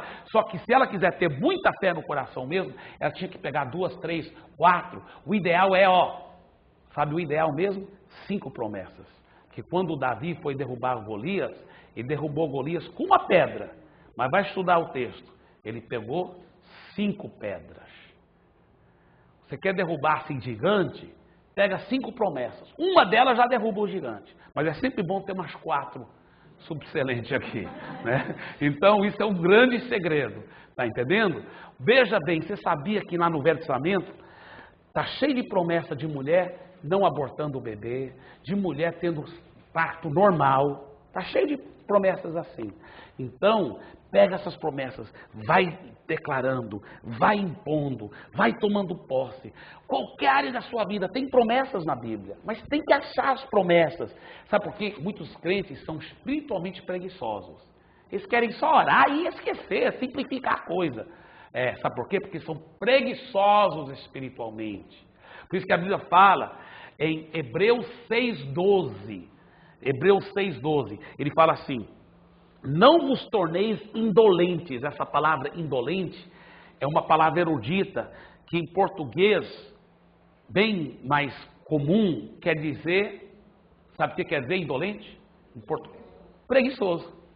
Não vos torneis preguiçosos, mas imitadores daqueles que pela fé e a longanimidade herdam as promessas. Essa palavra longanimidade é baseada em duas palavras: longo ânimo, mantendo o ânimo longo, bem comprido, não desanimando, achando a promessa e perseverando em cima dela, e declarando, e confessando com a boca, e crendo a palavra. Diga a palavra. Por isso que esse número 1, primeiro segredo de como aplicar fé, crer a palavra no coração. Esse é o segredo de você não errar por 13 centímetros. Muitos crentes oram e têm muita fé, mas é uma fé mental, não vai receber milagre nenhum. Sabe por quê? Sim, querido. É fé e pensamento positivo, né? Existe até fé mental. A fé mental é pensamento positivo, exatamente. Pensamento positivo. E olha, não é errado ter um pensamento positivo. É muito melhor do que pensar negativamente, né? É óbvio, eu acho o pensamento positivo maravilhoso.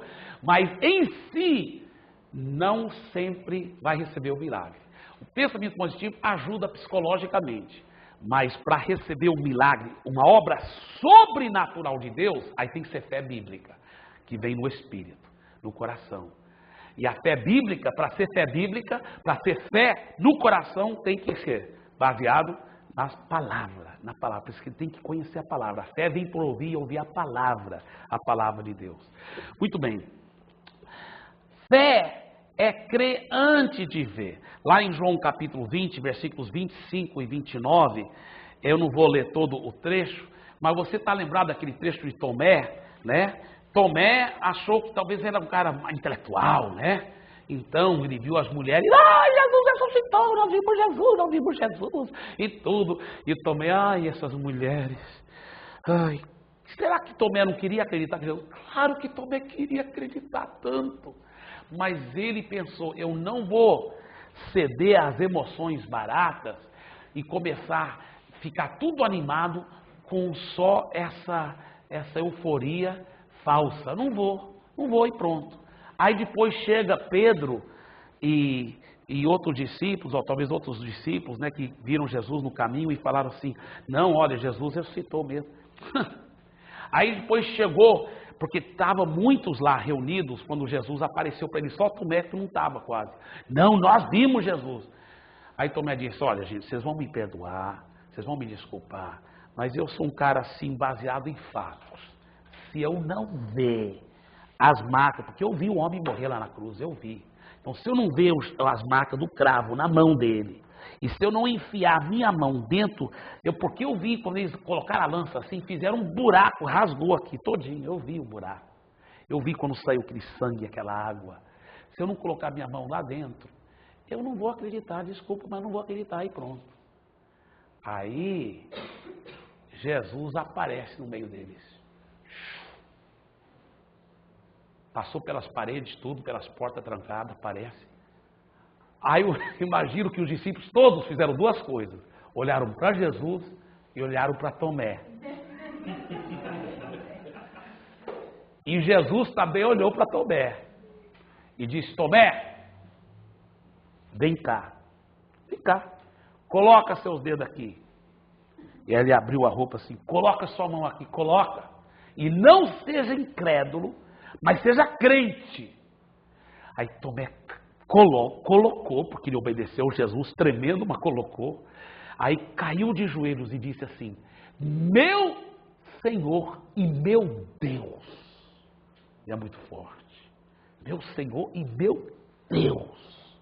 Aí Jesus disse assim para Tomé. Jesus ainda não passou a mão por cima.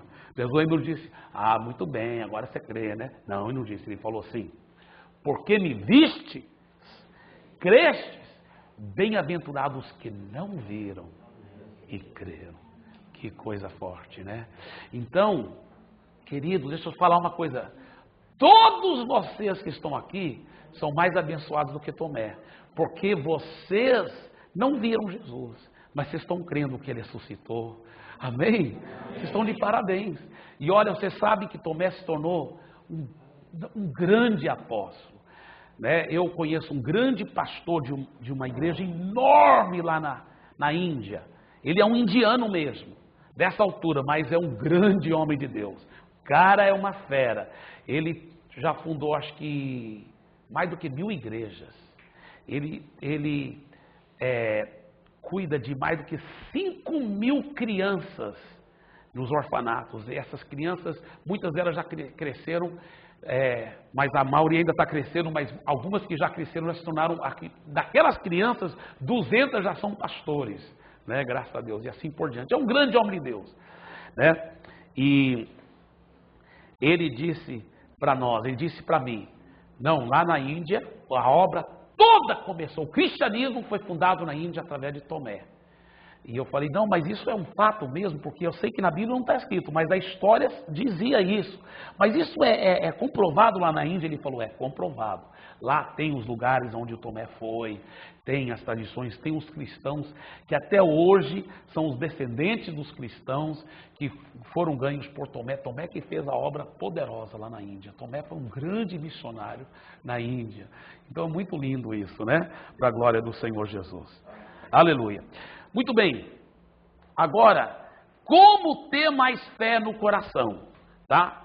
Nós já falamos que a fé cresce através de alimentar e exercitar, mas olha o que também diz, Romanos 10:17, fala assim, a fé vem por ouvir, e ouvir a pregação da palavra, por isso que você tem que ouvir a palavra toda hora, põe DVDs, põe CDs, inclusive as pessoas têm cobrado da gente, dos CDs. Vamos começar, não sei, não começaram ainda a fazer CDs, né, Rosemir? Mas vamos começar agora também ter CDs à disposição, bem baratinho, para que as pessoas podem ficar ouvindo no carro, ouvindo na casa, pega, coloca no MP3, coloca em pendrive, vai ouvindo a palavra, dia e noite. Essas palavras vai criando fé.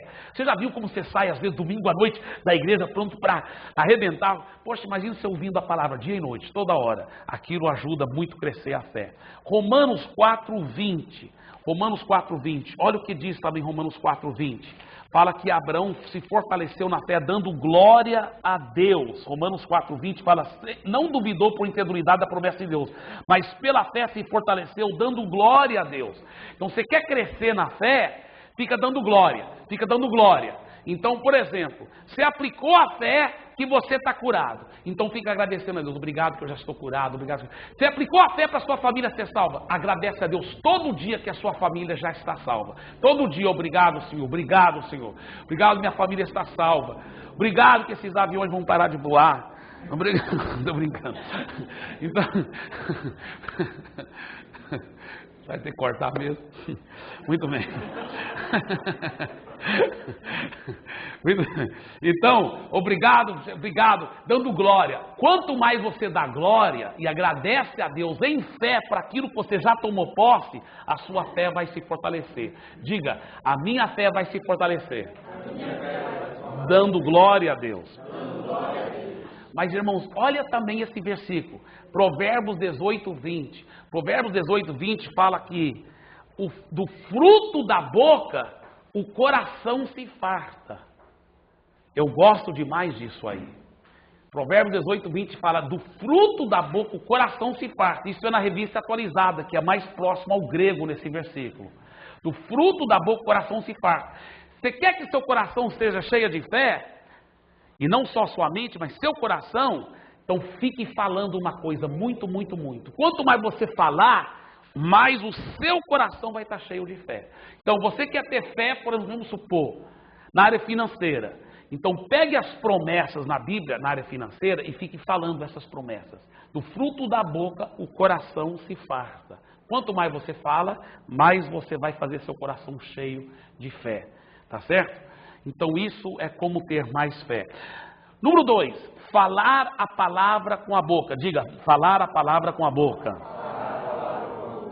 Tá, eu gostaria tanto, eu podia dar 5 horas agora de aula sobre isso, mas não vai dar, eu vou poder falar talvez 1 minuto, mas um dos segredos principais para você aplicar a fé com a sua boca, você tem que liberar a fé com a sua boca.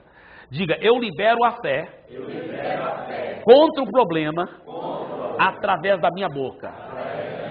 Tá? Então aí tem muitos textos poderosos, por exemplo, Josué 1:8 que fala, não cesse de falar desse livro da lei, dia e noite é para meditar, é para falar. A Bíblia fala que em toda palavra que sai da sua boca é super importante. Provérbios 18:21 fala assim, o poder da morte e da vida está na boca. Mateus 12:37 diz assim, pelas suas palavras serás justificado e pelas suas palavras serás condenado. Marcos 11:23 fala que se você não duvidar no coração, mas crê que se fará aquilo que diz com a sua boca, então será assim contigo. Você tem que crer que se fará aquilo que você diz com a sua boca. 2 Coríntios 4:13 diz, tendo porém o mesmo espírito de fé, como está escrito, eu criei, por isso é que falei. Também nós cremos, por isso que falamos. Isso é 2 Coríntios 4:13. Diga assim, a fé sempre fala. Romanos 10:8-10 fala assim, tendo pois o mesmo espírito de fé. Não, isso é 2 Coríntios 4:13. Romanos 10:8-10 fala assim, que a palavra está perto de ti, na tua boca e no teu coração. Deixa voar os aviões, é bom, que vão trazer milhares de pessoas aqui para converter.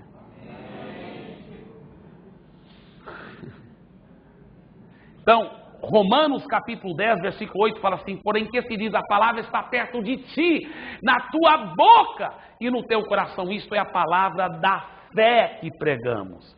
A fé sempre fala. A língua é poderosa, as nossas palavras movem Jesus ou o diabo, sabia disso? Tiago capítulo 3 fala que a nossa língua é o leme da nossa vida. Você aponta sua língua para uma direção, a sua vida toda vai naquela direção. Você fica falando palavra de fé, você vai chegar lá. Isso é um segredo. As suas palavras dão ação para Jesus mover na sua vida ou dão ação para o diabo mover na sua vida, dependendo das suas palavras. Isso que a Bíblia ensina. Mas o terceiro segredo é praticar a palavra com as ações. A Bíblia fala que se você obedecer a sua palavra, você será como homem que edifica a sua casa sobre a rocha, né?